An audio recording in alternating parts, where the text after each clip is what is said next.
ક્યારેય વિચાર્યું છે કે આપણી જમીન માટે પણ કોઈ બૂસ્ટર હોઈ શકે? એક એવી વસ્તુ જે પાકને વધુ તાકાતવર બનાવે અને ઉપજ પણ વધારે? તો આજે આપણે એવા જ એક પ્રોડક્ટ CALZYME વિશે ઊંડાણમાં વાત કરીશું. ચાલો જોઈએ કે આ ખરેખર છે શું અને કામ કેવી રીતે કરે છે. તો આ રહ્યું CALZYMEનું પેકેજ. ઉપર તો મોટા અક્ષરે લખ્યું છે સોઇલ બૂસ્ટર, પણ આનો મતલબ શું?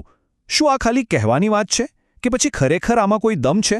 ચાલો એના પર લખેલી એક માહિતીને બરાબર સમજીએ, જેથી ખબર પડે કે આ ખેડૂતો માટે કેટલું કામનું છે.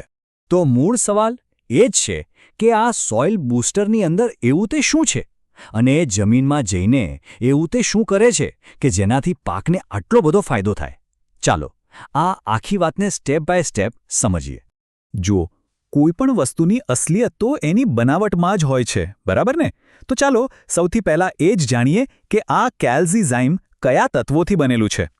તો આ છે એના 5 મુખ્ય ઘટકો: સીવીડ એક્સ્ટ્રેક્ટ, હ્યુમિક અને ફુલ્વિક એસિડ, એમિનો એસિડ અને બીજા જરૂરી સૂક્ષ્મ પોષક તત્વો. અને આ ખાલી નામ નથી હો, આ 5 વસ્તુઓનું મિશ્રણ જ આની અસલી તાકાત છે. દરેક ઘટકનું પોતાનું એક ખાસ કામ છે. આ બધામાં સીવીડ એક્સ્ટ્રેક્ટ તો જાણે સુપરસ્ટાર છે. સમજો ને કે આ છોડ માટેનું ચ્યવનપ્રાશ છે, એકદમ નેચરલ ઇમ્યુનિટી બૂસ્ટર.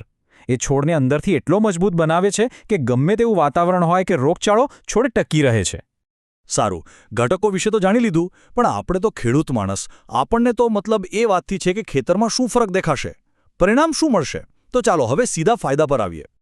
તો સૌથી પહેલો અને સૌથી મોટો ફાયદો સીધી ઉપજમાં વધારો. કેવી રીતે? તો આમાં જે હ્યુમિક અને ફુલ્વિક એસિડ છે ને, એ જમીનને એકદમ પોચી અને જીવંત બનાવી દે છે. એ પોષક તત્વોને પકડી રાખે છે, જેથી છોડના મૂળિયા એને આસાનીથી ખેંચી શકે અને પરિણામે ઉત્પાદન વધે છે. બીજો ફાયદો છે છોડનો તંદુરસ્ત વિકાસ.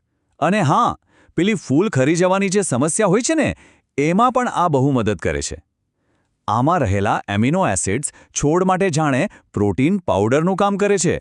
એનાથી છોડની ડાળીઓ અને ફૂલ મજબૂત બને છે અને ખરી નથી પડતા. અને ત્રીજો કમાલનો ફાયદો, પોષક તત્વોનો વધુ સારો ઉપયોગ. ઘણીવાર કેવું થાય, જમીનમાં ખાતર તો નાખ્યું હોય, પણ એ છોડને મળે જ નહીં. CALZYME જમીનમાં પડેલા પોષક તત્વોનો લોક ખોલી નાખે છે.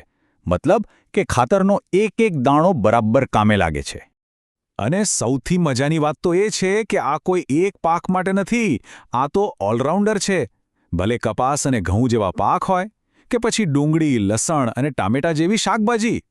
અરે, કેળા અને તરબૂચ જેવા ફળોમાં પણ ચાલે. લગભગ દરેક પ્રકારની ખેતીમાં ફાયદો કરે છે. આટલું બધું સાંભળીને એમ થાય કે આનો ઉપયોગ કરવો અઘરો તો નહીં હોય ને?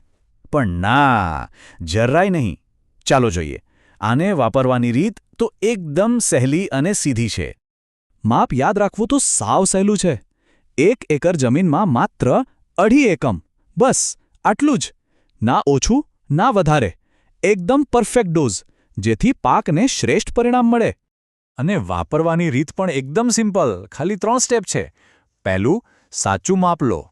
બીજું, જે ખાતર વાપરતા હો, જેમ કે DAP, NPK કે યુરિયા, એની સાથે બસ આને ભેળવી દો. અને ત્રીજું, પાકમાં આપી દો. આ તો ઉલટાનું બીજા ખાતરની તાકાત પણ વધારી દેશે. તો આ બધી વાતચીત પછી આખી વાતનો સાર શું નીકળ્યો?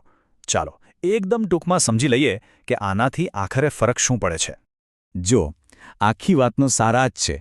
આના વગર જમીન કઠણ અને નિર્જીવ જેવી હોઈ શકે, જ્યાં છોડને જીવવા માટે પણ મહેનત કરવી પડે. પણ આના ઉપયોગ પછી જમીન એકદમ પોચી અને જીવંત બને છે, જેમાં પોષક તત્વો તૈયાર જ હોય છે અને છોડ તણાવ વગર ખુશ થઈને વિકાસ પામે છે.